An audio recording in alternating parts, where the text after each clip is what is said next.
Hello everyone, I am Pritam and today I am going to discuss this problem. This problem was asked in NBHM 2026 in the abstract algebra part. Actually, this problem is a part of a problem where they gave us four specific quotient ring, and based on that they are asking that whether the following quotient ring is a field or not. Actually, the rest, this is the part D. Actually, there are four quotient ring. This is the fourth one. The previous three quotient ring are very easy to deal. I have specifically chosen this problem because I think in the exam it is very difficult to solve this problem because I faced that difficulty also. So anyway, without further delay, let's talk about it. How we can handle this type of problem. Anyway. So here we have the quotient ring, that is this F11x. This is actually F11. This is F11xy. Sorry for the misprint. Anyway, F11xy modulo the ideal generated by x square plus 1 and y raised to the power 11 minus y minus 2x. So we have to check whether this quotient is a field or not. So first our observation is to use this two relation actually. So we have first wherever we have some this kind of quotient ring, our first objective is to reduce this quotient ring in the simplest version. Okay, so this is our first objective. So look, we know that if we have some quotient ring, that some polynomial, not quotient ring, we have some polynomial in two variable, we can view this polynomial ring as a polynomial ring in y, variable y, whose coefficient are coming from polynomial ring over x. So we know this fact from abstract algebra. Into that, if we have a polynomial ring in two variable, we can view this polynomial ring as a polynomial ring over y, where the coefficient are coming from polynomial ring over x. So we are using this fact. So first of all, the numerator part, this part actually. So this is, let's say this is f11xy. I can treat this ring as this is isomorphic to this is actually f11x oy, that is it's a polynomial ring over y whose coefficient coming from f11x. Anyway, so I call, so let s equals to, so I just rename this f11x as s. Okay, look, here is another ideal here, x square plus 1. Let I equals to this, the ideal generated by x square plus 1. Look, x square plus 1 is a polynomial in f11x. So in specifically, this ideal is an ideal in S. So that's why I write this as this. It is to just emphasis on the fact that this ideal is an ideal in S. Okay, fine. Now look. Suppose look at this thing. Here is my f11x, that is my S. We know if we have any ring R and we have an ideal I of R. Okay. So because I is an ideal of R, automatically the quotient ring R moduli is defined. We can always make a map from R to R modulo Y, which is basically the canonical projection homomorphism. Whenever we have some ring and an ideal of that ring, we can always make construct a surjective ring homomorphism from that ring to its quotient ring, which is basically the canonical projection homomorphism. So I am using that fact. So here we have f11x. Look, I is an ideal. So actually f11 is specifically my S. I is an ideal of S. So this quotient ring is defined. It is f11x modulo this ideal. So I can make the map from this to this.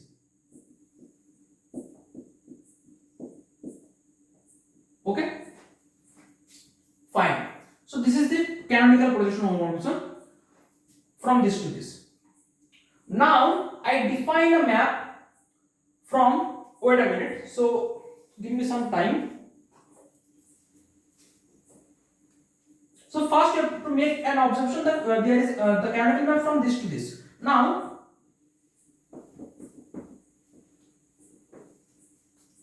I define.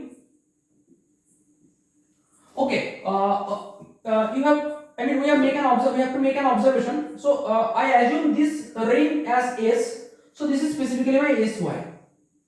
Okay, so I define a map capital phi from sy to s modulo iy. Okay, so I define a map from sy to s modulo iy. How I am going to do this? Basically, so take any polynomial in sy, so pick any polynomial. So this map is defined as it take any polynomial. So take any polynomial from sy. So this is actually in this form, that is, this is ci y raised to the power I transform, let's say 0 to n. Let's say take any arbitrary polynomial, and what we want to do actually, we so what phi does actually, phi take any polynomial from sy, it reduces the coefficient modulo I and sends into this quotient, into this ring. Okay, but you already know, if I have some element in f11x and I have to make that element, I mean s, and actually this is actually my s and this is actually s modulo I. So if we have some element in s and I want to make in an element in s modulo I have to take the canonical procession of homomorphism, and we are using this fact here. So this is a polynomial in sy, I want to make it a polynomial in this ring. So what we have to do, we have to just apply the canonical map in the coefficients and make the arrest thing as it is, that is summation I equals to 0 to n.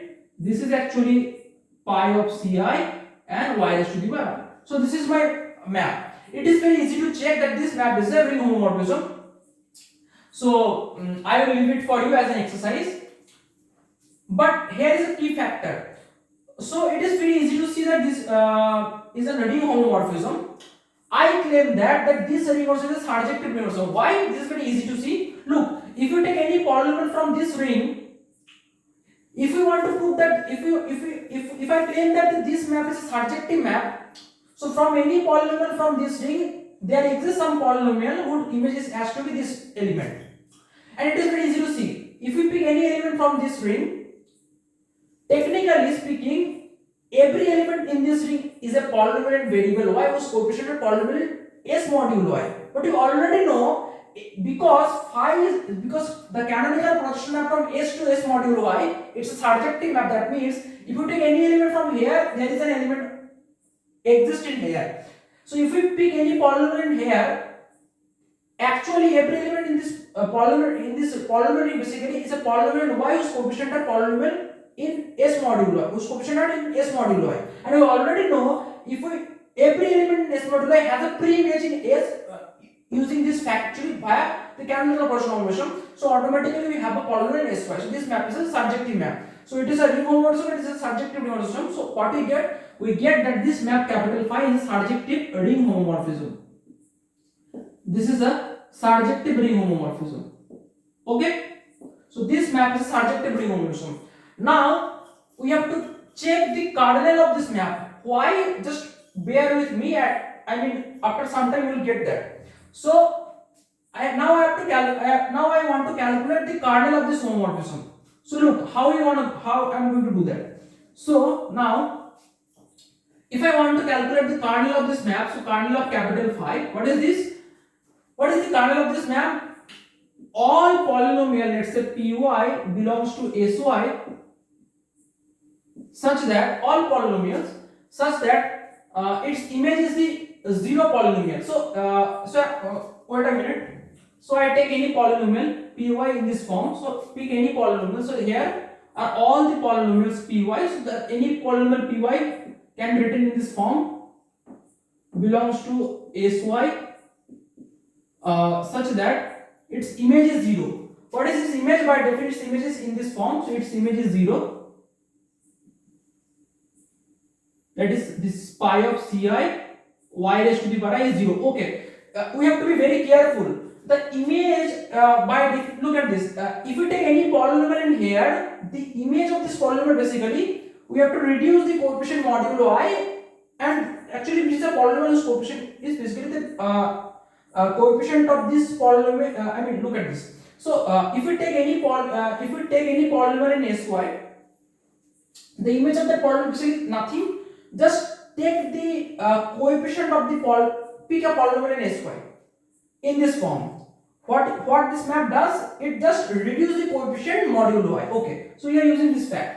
So using the similar logic, because the image, because we are checking the kernel of this map, by definition the kernel consists all of the element of this polynomial ring.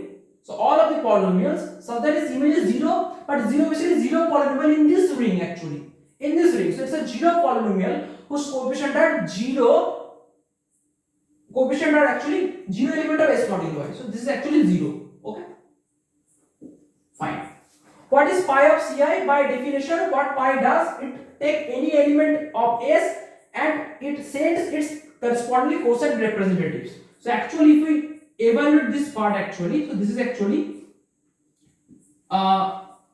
Ci, this is actually Ci plus I, this part, this is Yi, this is y raised to the power I, summation I equals to 0 to n, and this is technically speaking, this is actually this polynomial, this is actually the I equals to 0 to n, this is 0 plus I, y raised to the power I. We know two polynomials are equal if it's component by component, I mean all the coefficient has to be equal. Using that logic, this is actually Ci plus I and this is actually 0 plus I. Using the property of quotient, this implies Ci has to be in I. That means kernel consists all of the polynomials in Sy whose coefficients are coming from I. So technically speaking, that the kernel is technically Iy. This is a polynomial ring in Y whose coefficient coming from I. It makes sense.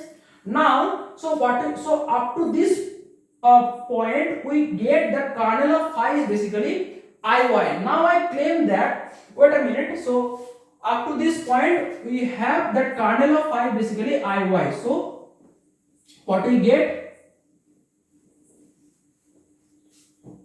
We get kernel of phi is basically Iy. Now I claim that, so now my claim is that kernel is generated by x square plus 1 sy. Okay, so what this notation means actually? So just wait a minute. Look, if we observe this polynomial ring, look at this. Let's say f11xy for a moment, f11xy, and we have seen that I am, so this is by isomorphism. This is actually f11x y. I am letting this, so because I let this is actually s, so this is actually sy. Look, if we have a polynomial ring in two variable, let's say xy, so automatically the polynomial which depends only on variable x is an element of this polynomial ring, as well as the polynomial only depend on y is also an element of this polynomial ring. So in particular, look at this, x square plus 1, this is an element of this polynomial ring, because in this polynomial ring all the polynomial in x as well as y are the mixed polynomial which where x and y both variable are present are elements. So in particular x square plus 1 is an element of sy. So we can take the ideal. Okay, this sy is it is written over here specifically. I want to emphasize that this element is an element in this polynomial ring. I am treating this element as a polynomial over here, so we can make it an ideal. So it's an ideal of this polynomial ring in several variables, two variables. Okay, fine. Now I claim that this kernel is generated by this polynomial, this ideal, this polynomial. So, but we already proved that kernel is Iy. So now my claim is these two things are equal. So let's call this ideal is L. So my claim, actually it reduces to L equals to Iy.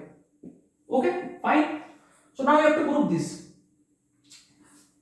So look, for some timing I am erasing this part. When I need this part, I write this part. Okay. So now look. So now my claim is L equals to Iy. So look, how I'm going to do that. So pick any element from L. So first I'm proving that L is contained in Iy, and then the reverse part. So first my claim that L is contained in Iy. Okay, fine. So pick any element in L. So pick element A in L. L is basically by definition the ideal generated by x square plus 1 in Sy.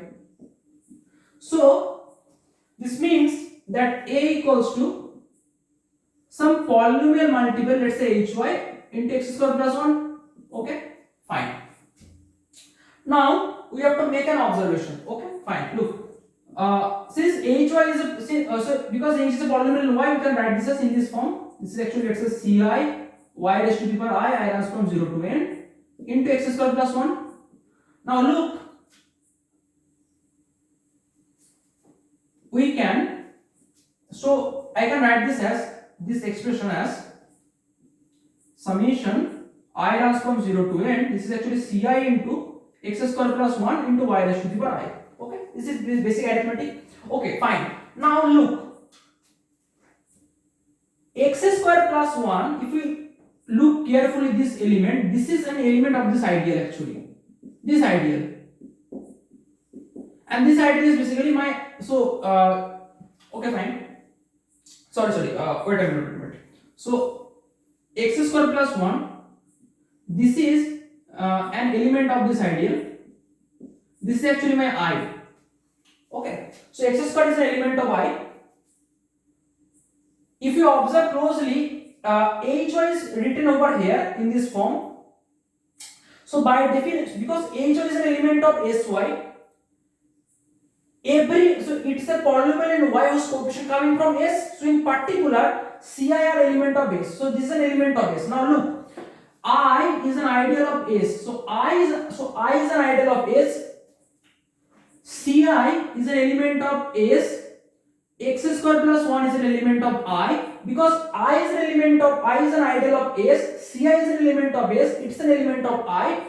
Now we know, because it's an ideal of s, if we product any element of s with this element, the product will be in I by absorbing property. So this is an element in I. So look, so after this step, a is a polynomial in y whose coefficient are in I. So in particular, so that means this is an element of iy.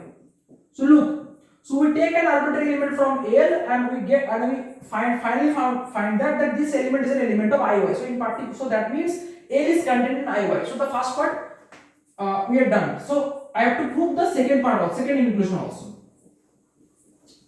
So now my claim that iy, which is my claim iy is contained in L. So pick any arbitrary element from iy. So pick any arbitrary element. So every element in iy is a polynomial. So gy. So let gy belongs to iy. Okay. So take gy belongs to iy. Now, by definition, gy is a polynomial in y. So let's write in this form. So let's say ai y raised to the power I runs from 0 to n. So gy is a polynomial in y. Okay, here is the important thing. Because gy is a polynomial in y whose coefficient are coming from I, so ai in particular are element of I. Okay, fine. But by definition, I is actually the ideal generated by x square plus 1 in the ring S. Okay, fine. So every element in this ideal, in this form, some element. So look, ai is an element of I is generated by this ideal. So in particular, this every element, because ai is an element in this ideal, so ai is so the form of ai basically some s multiple into x square plus 1. So in particular, so this means this ai looks like this is si into x square plus 1 into y raised to the power I. Because this factor x square plus 1 is independent of I, so we can factor it out of the summation. So this is actually x square plus 1 into summation I equals to 0 to n.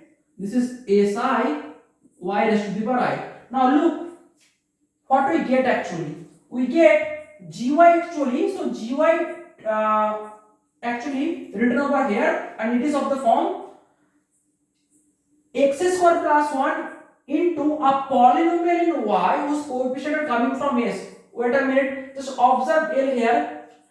look at this. L is generated by this ideal. Any element of this ideal is a polynomial multiple of the ring S. So any element of this ideal is basically polynomial multiple of x square plus 1, but the polynomial is an element of sy. So look, this is an element of sy and this is a polynomial multiple of this. So this is actually an element of L. So what we got, we take an arbitrary element of iy and we have shown that this element lies in L. So that means this part also holds. So we have proved that L equals to iy. So now we can say that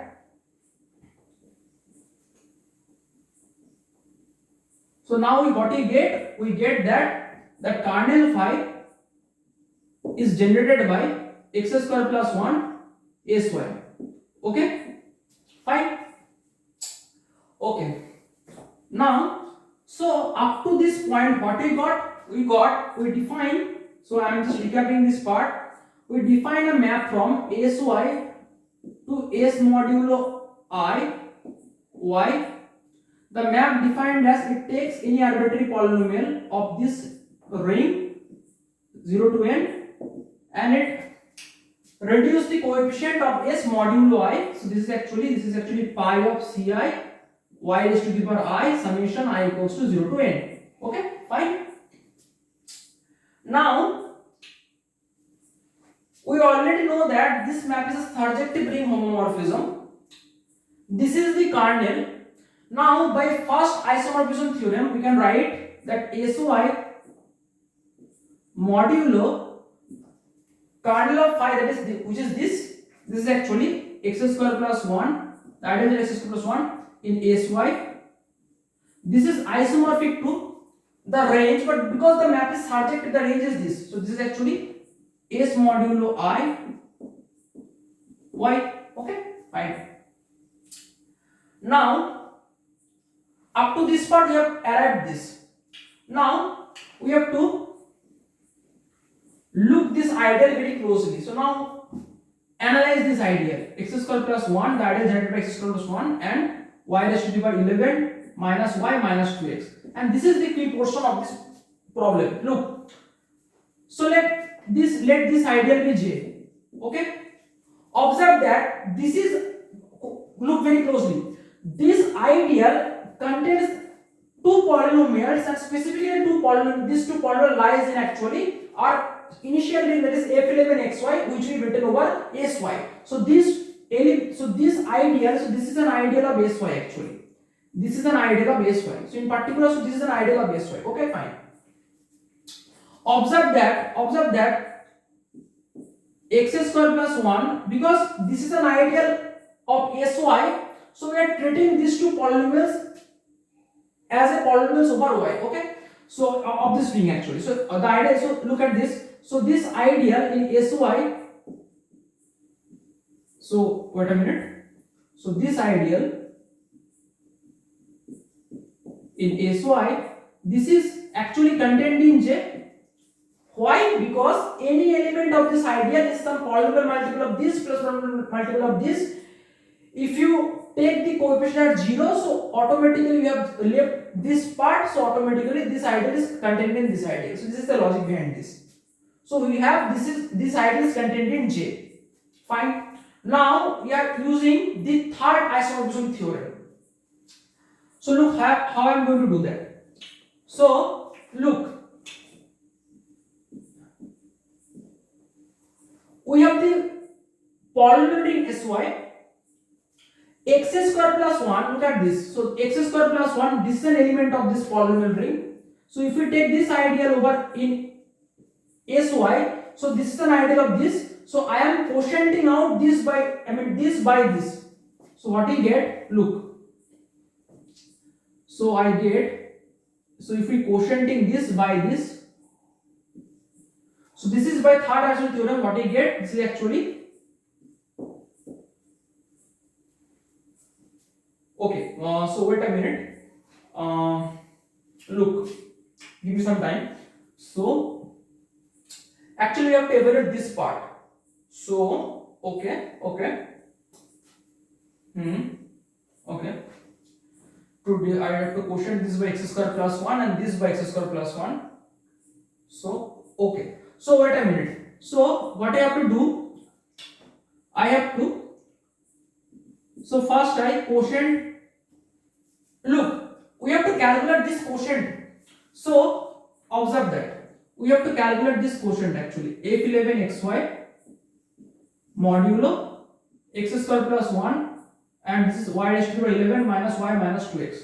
So the idea is very simple. We have to, because this ideal, the ideal generated by x square plus 1, because look, this ideal is contained in this ideal actually. So to apply third, so we have to, so we can apply third isolation theorem. So what you have to do, we have to just quotient this by the numerator and the denominator. So if we do that, what we get, so I have to quotient this. So I have to quotient sy modulo the identity x square plus 1 in sy quotient, this is actually my j modulo the ideal generated by x square plus 1 sy. This is by third isolation theorem actually sy modulo j. Okay, so up to this part what we get, that look, so what is, so observe here, sy is technically f11xy, by definition j is basically this, so actually this part is basically my quotient ring e, so this is actually quotient ring e. So now my problem reduces to, so e is isomorphic to this part actually, the whole quotient. Okay, fine. So now, so what you get, so e is isomorphic to, now look at this, I already proved that sy modulo this part is isomorphic to this. Okay, so just use this part here, so just put this part from here to here, so we get this is actually s modulo I y modulo. Now you have to calculate this part. Now look, if you observe very closely this map, so this map basically 5 from sy to s modulo iy, this map is a surjective ring homomorphism. We have to use here the correspondence theorem. What correspondence theorem says? It says that suppose we have some surjective ring homomorphism from a ring R from another ring S, and the kernel of this ring homomorphism is basically, let's say, K. If you take any ideal of the domain ring, let's say R, so let J is any ideal of the domain ring that contains the kernel, then the image of this ideal is the corresponding ideal in the codomain ring. Okay, so this is the ideal. So we are using the fact here. So look, this part actually, so this part by correspondence theorem actually phi j. So this part by correspondence theorem is basically phi j. So now we have to check what is phi j actually. So now we have to check what is phi j. So now our task is to finding phi j. So look, what is phi j? Okay, so look, actually observe here, we are using a very important fact here of ring theory. The fact is, suppose I have some ring homomorphism, let's say f from a ring R to another ring S. Okay, and we have an ideal in R in this form, let's say this, it is generated by a1 up to so on a. Okay, and I have to take the image of this ideal. If this map is surjective, that is onto, suppose this map is an onto ring homomorphism. Okay, and if we take an ideal in this ring and take the image, if the map is onto, then this property says that we can write in this form, that is the idea, that is the image of, that is the that is if we take any ideal generated by any elements and take the image, this thing is same as take the individual image of the generators and then generators and then take the ideal. So this is the fact what is going to use here. So what is phi j? So phi j, so it's basically, so just put the value of j here. So this is actually the ideal generated by x square plus 1, and this is actually y raised to the power 11 minus y minus 2x.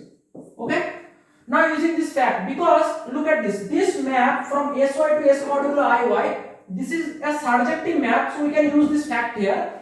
Using this fact, we get this is actually phi of x square plus 1 phi of y raised to the power 11 minus y minus 2x. Okay, Now observe, because x square plus 1 is the kernel of this map actually. So is x square plus 1 is in the kernel. So the image of this map under so the image of x square plus 1 under phi is basically 0. So we have actually 0 and phi of this element. Okay. So this is actually phi y raised to the power 11 minus y minus 2x.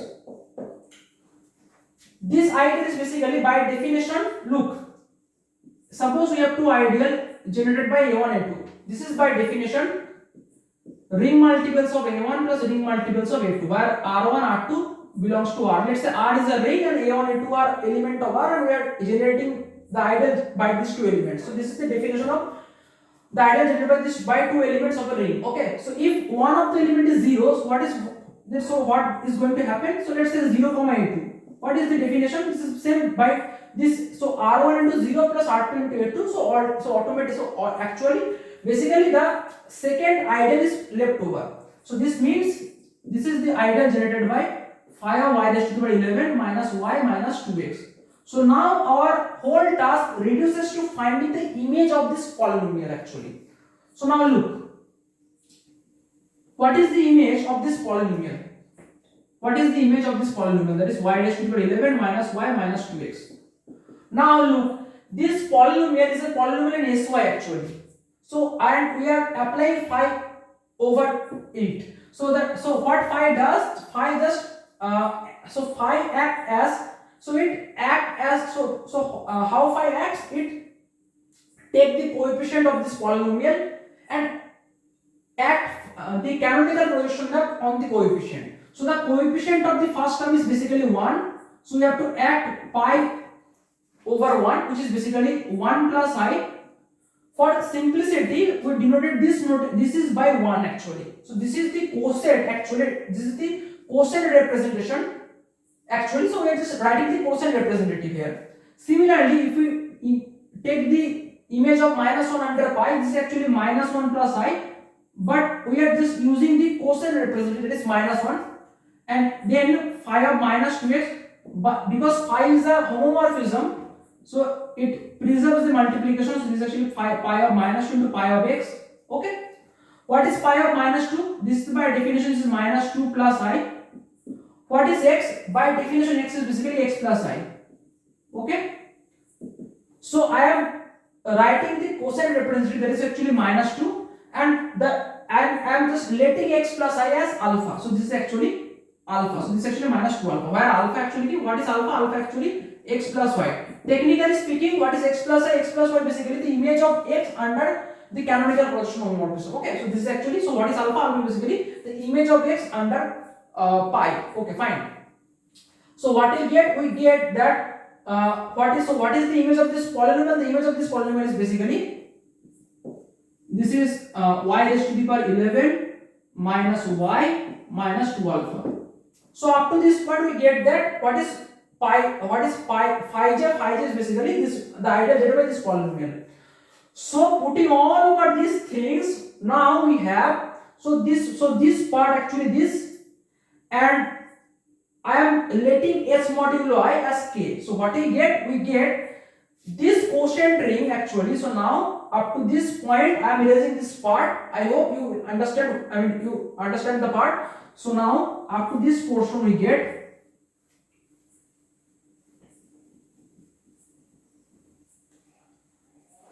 So my quotient ring E, this part is isomorphic to S modulo I y modulo phi j, but phi j is basically by we have just calculated that this is generated by this ideal. So this is actually y raised to the power 11 minus y minus 2 alpha. Okay, fine. Now look, I am letting this quotient by k. So let k equals to s modulo y. So what we get? So this is actually ky modulo the ideal generated by y raised to the power 11 minus y minus 2 alpha. Okay. So this is the half part of this problem. Okay. So we are just half part done. So what we got is isomorphic to this quotient ring actually. Okay. Fine. So now we have to check the property of this ring actually. What is K? K is basically, what is K? K is actually S modulo I. What is my S? S is my F11x. What is my I? My I is actually x square plus 1. The ideal data x square plus 1. Now we have to observe this quotient ring actually. Now look, F11x is basically, it's a polynomial ring over F11. So that is, this is a polynomial ring over a field actually. And it's a PID. Okay. Now we know that suppose we have some, we have a very beautiful result of a polynomial ring over field. Suppose we have some polynomial ring over field. A polynomial over the, so if you take any polynomial over this ring actually, if the degree of the polynomial is 2 or 3, and if it has no root in this field, then we say that the polynomial is irreducible. It is very easy to check that the polynomial x square plus 1 has degree 2 and it has no roots in this field F11. So this polynomial is irreducible over F11. So automatically this ideal is maximal ideal because it's a PID, and where we quotient ring by a maximal ideal, the resulting quotient is a field. So this K is a field, and this is the crucial part of this problem actually. The explanation of this problem is very rigorous, so you have to keep your patience actually. You have to be very patient to understand this. So this quotient ring is a field. Okay. Now this is the interesting part actually. So what we get, this quotient ring is a field. Now look, here is another thing. It is very easy to check that this K contains F11. It is your exercise. So I am giving you exercise to check that this quotient ring contains F11. Okay. The next observation, we know whenever we have some polynomial ring, let's say fx, this is different from this. Okay, so this I am talking about in general. So whenever we have some polynomial ring fx, and I am quotienting this by a polynomial, let's say fx, where fx is a polynomial in capital Fx. Okay, fine. Then this quotient ring forms a vector space over F. Okay, and the dimension of this vector space is basically the degree of this polynomial fx. So this is the fact we are going to use here. So using that fact actually, look, x square plus 1. So look, this quotient ring, it forms a vector space over F11. So this quotient ring F11x modulo x is greater than x square plus 1. This quotient ring forms a vector space over F11, and its dimension is basically the degree of this polynomial, which is 2 here. So as a vector space, the dimension of this polynomial ring is 2. Quotient ring is 2. Okay. Now we know that by definition of degree, the degree of an extension. Suppose you have some base field K and we extend this field, let's say F. So let's say K is a field and F is the extension. So F over K is a vector. So automatically F over K is a vector space. The degree of an extension is defined as the dimension of this vector space. So using that logic, because the dimension of this extension is basically 2. So because the dimension of this this quotient ring over F is basically 2. So the degree of this extension, this extension F11, and this extends to actually my field K. So this extension, the degree of this extension is 2. Okay. So up to this, what we get? So the degree of this extension, that is this thing is 2. Okay, fine. Now, so up to this we get this. We have to make another observation. If we quotient this ring by this ideal, any element of this ideal are in this form actually. This is actually a plus bx. You can check that. This is very easy. This is a very easy exercise. Take any polynomial, basically divide it by this polynomial using division algorithm, and you will get this. So this is actually, so if you take any arbitrary element of this polynomial of this quotient ring, it looks like of the form a plus bx plus the ideal generated by x square plus 1, where the a and b are coming from F11. Okay, fine. Because a has choice 11, b has 11 choice. So in this quotient ring there are 121 elements. Now look, here we have used multiple things. Now we have to connect all the dots. This quotient ring is a field, that is my K. Number 1 is the first fact. Number 2, we have got, now we saw that it has 121 elements. So what we get? So K is a field. So first of all, it's a field, and its order is 121. That is 11 square. So it's a field of the form P2. We know any field. We know if we have any finite field actually, it order always of the form P to the power R, where P is a prime. Okay, fine. So after this we get that K is a field whose order is 11 square. That is 121. We know up to isomorphism there is exactly one field. So using that isomorphism, this is actually, we already know that if 121 is a field of order 121, we already got that K is a field of order 121, and we know up to isomorphism there is exactly one field. So up to isomorphism, K is actually isomorphic to F121. So this is the first part what we got. So this K is isomorphic to F121. Okay, fine. Now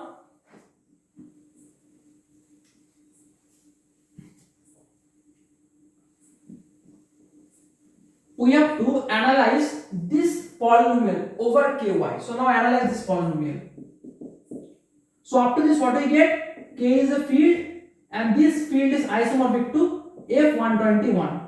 Okay. Now we have to analyze this polynomial.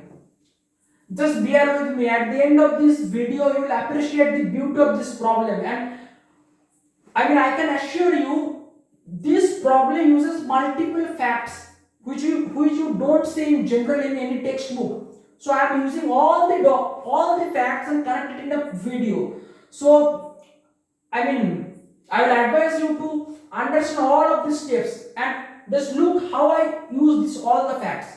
Anyway, so now we have to analyze this polynomial actually. So the polynomial is basically y raised to the power 11 minus y minus 2 alpha. Okay, fine. Now observe that, look, first of all, if you remember, we know the image of x under the canonical projection of is basically this, and this element actually, this is an element of K actually. What is K actually? K is nothing but S modulo I. If you remember that, if you forward, you just rewind the video, you will get in that video there is a particular point where I discuss this part actually. Okay, so don't get confused. So if we take the image of, so what is A? So actually the image of x under pi is basically this, which is actually S modulo I, and I am letting this part is K. Okay, fine. So let this part is I, and if you remember, I let this part as alpha. So alpha is an element of K. Because K is a field, if we multiply by alpha by minus 1, so this is also an element of K. This is a bifield axiom. So minus alpha is an element of K.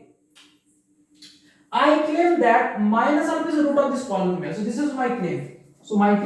I claim that f of minus alpha equals to 0. Why? Just put minus alpha here. So this is actually minus alpha to the power 11 plus alpha minus 2 alpha. So this part remains minus alpha to the power 11, and this is actually minus alpha. So now I have to calculate what is minus alpha to the power 11. Okay, fine. Observe here, if we take alpha to the power 11 for a moment, what I get? I can write this as alpha to the power 8 into alpha square into alpha. Okay. Before doing the further calculation, I have to make another observation. What's the observation? Look, I am just, for a moment, I am erasing this part, and then after some time I will write this part again. Okay, because we need this part to proceed in the further calculation.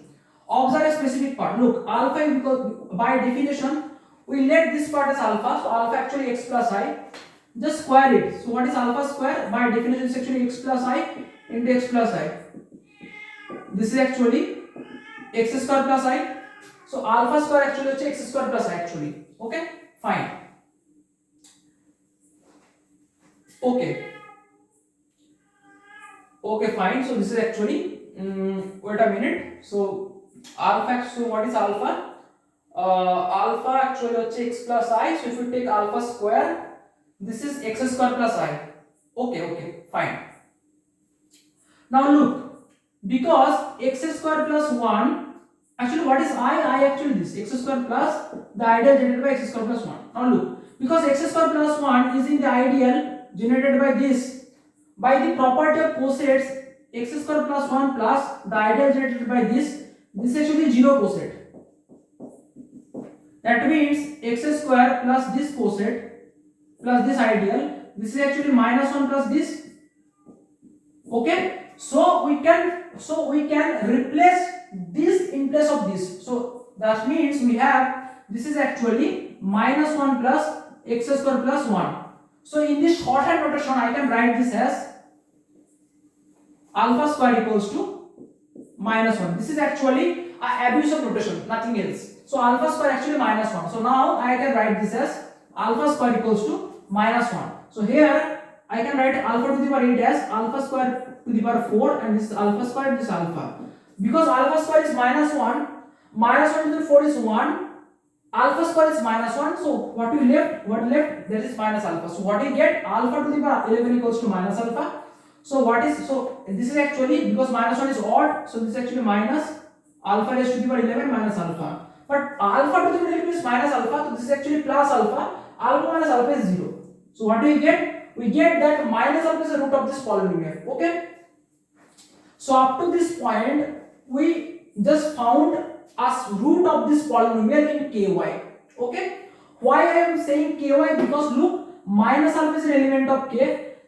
We know k is contained in ky, so automatically we find that we have a root of this polynomial. Anyway, now pick any element C in F11. Pick any element C in F11. Okay, because we already proved earlier that F11 is, I gave an exercise you that to prove that F11 is contained in K. So we are using this fact actually, because F11 is contained in K, so automatically C is an element of K. This is the first observation. The next part, because C belongs to F11, we can write C as B bar, where B belongs to 0 up 1 up to so on 10. This is the definition of F11, nothing else. Okay, so C can be written in this form. Now look, here we are using the Fermat's little theorem. You are using two facts. One is Fermat's little theorem, and number two is in the field of characteristic P we are using Fleischmann's gene. Okay, fine. So what Fermat's little theorem says? It says that I am erasing this part for now. Fermat's little theorem says that if we have some integer a and some prime number p such that this prime doesn't divide a, then a to the power p is congruent to a mod p. That means, in other words, a to the power p bar is equals to a bar. Okay, in bar notation. So this is in congruence notation, this is in bar notation. So actually it says that if we have some prime p and it doesn't divide an integer a, then a to the power p bar is equal to a bar. So we are using this fact. Look at this here. So now look, because 11 is a prime number that doesn't divide any of the b's here, that is 0 up to 10. So 11 doesn't divide b. So we can apply this result. So what we get? We get a raised to the power b, that is the integer raised to the power the prime. This bar is congruent. This equals to a bar. A means b. So this is actually b bar. By using the property of bar, this is actually b bar to the power 11 equals to b bar. But what is b bar? B bar is my c. So we get c to the power 11 equals to c. This is the first observation, that c to the power 11 equals to c. Okay. The next part, in a field with characteristic P, we are using the Fleischmann's gene. The Fleischmann's gene says that if we have a field with characteristic P, you can write a plus b raised to the power p as a raised to the power p plus b raised to the power p. Because A11 is a field with characteristic 11, we can write a plus b to the power 11 as a to the power 11 plus b to the power 11. Because it's a field of characteristic 11, any multiple of 11 is basically 0. So this is the reason behind this. Anyway, so now my claim that we already found one root of this polynomial fi in ky. Now I am going to show all the other roots of this polynomial. So now take this type of element, that is minus alpha plus c. For all c belongs to F11, we take this type of element, that is minus c plus alpha. Look, because minus alpha plus c, I mean, an element of K. Minus alpha already have shown that is an element of K. K is a field, so this is an element of K. So first of all, we have to make sure this thing, make sure this is an element of K. This is the first observation.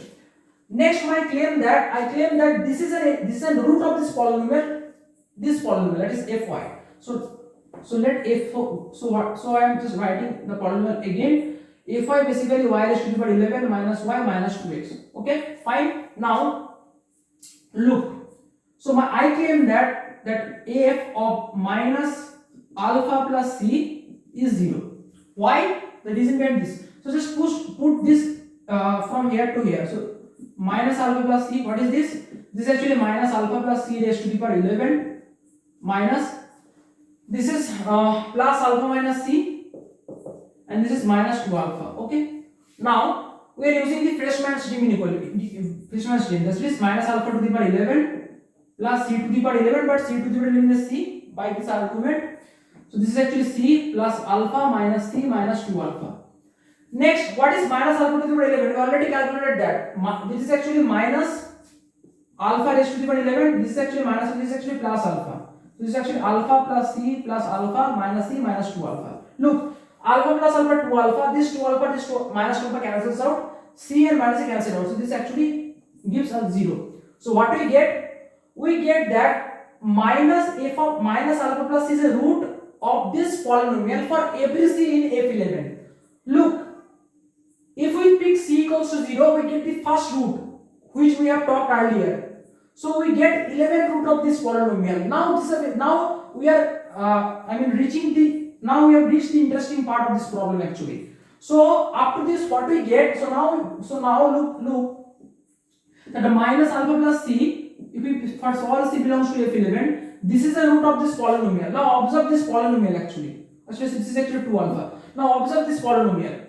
This is a polynomial in ky and it's a polynomial of 11 degree. So this is a polynomial over k and it has 11 degree. We know if we have a polynomial of degree n, it has exactly n roots in some extension of this. What I'm mean by this actually, so suppose we have a polynomial, let's say over some field, let's say f. We know that if its degree is n, then by Kroneker's there is some extension in which it has all the roots. So that actually I taught. Okay, anyway. So by this logic, so because it's a polynomial of degree 11 and it's a polynomial over k, it has exactly 11 roots in some extension, but we already got that all of the root of this polynomial exist in k. So that means this polynomial splits over k. This is why actually I want to talk. So what we get, this polynomial f, this splits over ky. So splits over k. So this polynomial splits over k. That means we can write this as, we can write now. So this is the interesting part. We can write this polynomial as product y minus alpha plus c belongs to F11. Okay. Now this actually c belongs to F11. This is actually y plus alpha minus c. So up to this part, what we get that this polynomial is a polynomial over k and it splits completely over k. So we can write this as this. Okay, fine. Now, so if we club all of this, we get that this ring is isomorphic to this is ky modulo the ideal generated by y raised to 11 minus y minus 2 alpha. Okay. Now what we get that this thing is actually this. So we can replace this form. So this is actually product c belongs to F11 and this is actually y plus alpha minus c. Now observe that here c ranges over F11. That means it takes exactly 11 values. So now look, denote IC this ideal actually, the ideal generated by y plus alpha minus c. Okay, I am taking this ideal. If you observe closely, this is an ideal in ky. So this is an ideal in ky actually. So you have to track this also. Okay, fine. So I see actually by definition this. So I claim that. So here is my claim. If C1 not equals to C2, if you take any two distinct element in F11, then the corresponding ideal. So IC1 and IC2, these are comaxial. So here is my claim. Okay. So what is my claim? My claim is, so if you take any two distinct element from F11, the ideal generated by these two, these two polynomial actually. So the ideal of these two polynomial are comaxial. So this is my argument actually. So let's prove it actually. So now I claim that if C1 is not equal to C2, these two are comaxial. So look, I am going to do that. First of all, you have to make an observation. What is the observation? Suppose I have two ideal I1 and I2. The sum of these two ideal is defined as A plus B, where A is an element of I1 and B is an element of I2. Observe that if I pick B0, the element of the form A, so where A ranges over I. So by this argument, I1 is contained in I1 plus I2. Similarly, if I pick A0 and I give a permission B to range all over I2, we get the whole ideal I2. That means what I mean to say that I1 and I2 already contained in I1 plus I2. So yeah, this is my point actually. Okay, fine. So I1 plus I2 contained I1 as well as I2. So we are using this fact here. Okay. Now look, y1. So now look, y plus alpha minus c1. Look at this. This is an element of this actually. The ideal generated by this, that is I1. This is my I of c1. So this is an element of I of c1. But because I of c is already contained in I of c1 plus c2, so this is an element of I of c1 plus I of c2. So here is my, so look at this very carefully. Because I of c1 is contained in I of c1 plus I of c2. Okay, by the previous argument that I told you. So look at this. So I of c1 is contained in this sum. This is an element of I of c1. It is contained in this. So by transitivity, this is an element of this. By similar argument, I can say that y plus alpha minus c2 is contained. This is an element. Sorry, this is not contained. This is an element of IC1 plus IC2. That means these two elements lie in this ideal actually. So we can because these two are in the same ideal, we can add, subtract, we can do anything what you want. So up to this point, what we get y plus alpha minus c1. This is in IC1 plus IC2, and it is also in IC1, and y plus alpha minus c2 also in IC1 plus IC2. Because these two elements are in this exact same ideal, we can subtract it, and because then by the property of ideal, because ideal is also a ring, so the subtraction is also falls into in this ring. So actually, if we subtract this, so what we get, if we subtract this from this, we get actually, this is actually, we get, so I am subtracting this from, so I am subtracting this and this. So what we get C2 minus C1, and by the property of ideal, this is an element of IC1 plus IC2. Okay, fine. Now look, because C1 and C2, this is a very interesting part actually, because C1 and C2, these are unequal. That means this, so C2 minus C1 is non-zero. And then another part, because IC1 and IC2, these are all ideals of KY, because this is so by this argument, IC is an ideal of KY for AC. So IC1 is an ideal of KY, IC2 is an ideal of KY. If we add this to ideal, it's also an ideal of KY. That means to be an ideal, first of all, it has to be a subset now. So this is a subset of this. So this element is an element. So this is a subset of KY. So in particular, C2 minus C1 is an element of C2 minus C1. Sorry, this is not. This is okay. Wait a minute. Okay, fine. Okay. Anyway, so C2 minus C1 is an element of KY. But here is the important part. Look, if we observe this two polynomial, these are polynomials in ky in general actually. So the coefficient coming from k. So c1 is an element of k, c2 is an element of k. If we take the subtraction, it's also an element of k. So this is an element of k actually in general. So this is an element of k. We already proved that k is a field. So it's a field and c2 and c1 is a non-zero element. In a field, every non-zero element is a unit. So that means c2 minus c1 is a unit. Now here is the interesting part. IC1 plus IC2 is an ideal of ky which contains a unit element. Automatically it guarantees that this is the full ring, because we know that if some ideal contains the unit element, it has to be the full ring. So IC1 plus IC2 is the full ring. That is, the full ring is basically ky. So what we get? We get that if my C1 and C2 is different, so IC1 plus IC2, this is the full ring ky, and this is the definition of comaxiality. This is what you mean by comaxial.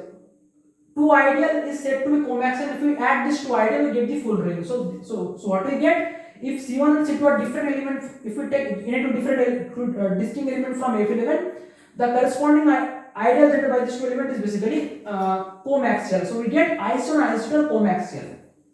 So using this fact, now we use the Chinese remainder theorem that says that suppose I have some field polynomial ring over some field, let's say fx, and f1 up to so on fk, these are distinct polynomials over fx, and the ideal generated by these polynomials are pairwise comaxial. If this happens, then we can write that fx modulo the ideal generated by, so look at this, so fx is a polynomial, fx actually is a polynomial over field. These are k polynomials, and the ideal generated by this polynomials are pairwise disjoint. If fx equals to the product of these k polynomials, I equals to 0 to k, then this we can write this as, this is isomorphic to the direct product, and so on and so on for fk also. So this is what we are going to use actually. So using this thing, what we get, look, all the IC1, IC2 and IC10, or IC11, all the ideals actually, this type of ideals, these are pairwise comaxial. And look, if we look the polynomial ring ky, where here k is a field, so we can use the Chinese remainder theorem. So using the Chinese remainder theorem, we get that this thing, this part, this is isomorphic. So this thing is isomorphic to product C belongs to F11. This is ky modulo the ideal generated by y plus alpha minus c, this. So this is the ring we started with. From here we have proved this isomorphism, and now using the Chinese remainder theorem we have arrived here.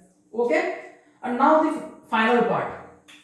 Now we have to further quotient this polynomial ring by this ideal.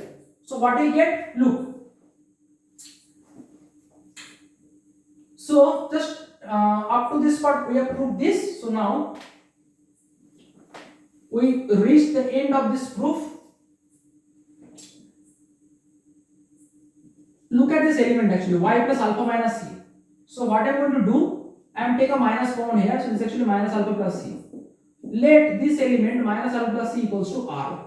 Okay. So I assume this element as r. Nothing special, just for the sake of simplicity of the calculation. So take this element as r. So this reduces to, this is actually y minus r.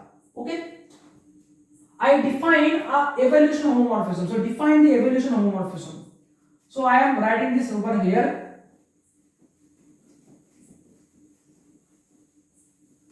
So define the evolution homomorphism EVR from ky to k by what it does, it take any polynomial py and it just replace the r in place of y. So this is actually pr. Okay, so now we have to check the kernel. So it is very easy. So look, evolution map is a surjective ring homomorphism. It is very easy to check, it's a ring homomorphism. If you want to check the surjectivity, take any arbitrary element from k and the constant polynomials, if you take any constant, if you pick any, so let's see, so let's take any arbitrary element a from k. Okay, so if we take the constant polynomial, let's say fx equals to k, if we substitute, I mean r in place of x, you also get k, so that also get k, so that means this map is surjective, so this is surjective ring homomorphism. Now what we are going to do, if we are going to calculate the kernel of this homomorphism, that is kernel of BVR. Okay, so by definition it contains all of the polynomials whose image is 0. So automatically it is very easy to check that y minus r is an element in the kernel, because if we replace r in place of y we get 0. So y minus r in the kernel of this homomorphism, because kernel is an ideal, any multiple of y minus r is in the kernel, so that means the ideal generated by y minus r in the kernel. So we have proved the first part, that is y minus r is in the kernel of this homomorphism, that is kernel of BVR. Now this second inclusion, that is kernel of BVR is contained in the ideal generated by y minus r, and it is very easy to see by using the division algorithm here. So look, pick any arbitrary polynomial, let's say fy in kernel of EVR. Then look, if I divide by, so my goal is to prove that this polynomial is in the ideal generated by y minus r. That means it is a multiple of y minus r. But so that means if we divided fy by y minus r, we will get the remainder 0. So that I am going to prove. So divide fy by y minus r, then by remainder theorem, this gives us qy into y minus r plus f of r. Because fy is in the kernel of EVR, take the evolution homomorphism both sides of this equality. So because if we take the EVR both sides, the evolution map, because this is in the kernel of this homomorphism, so this will get 0. So this so we will get 0 here.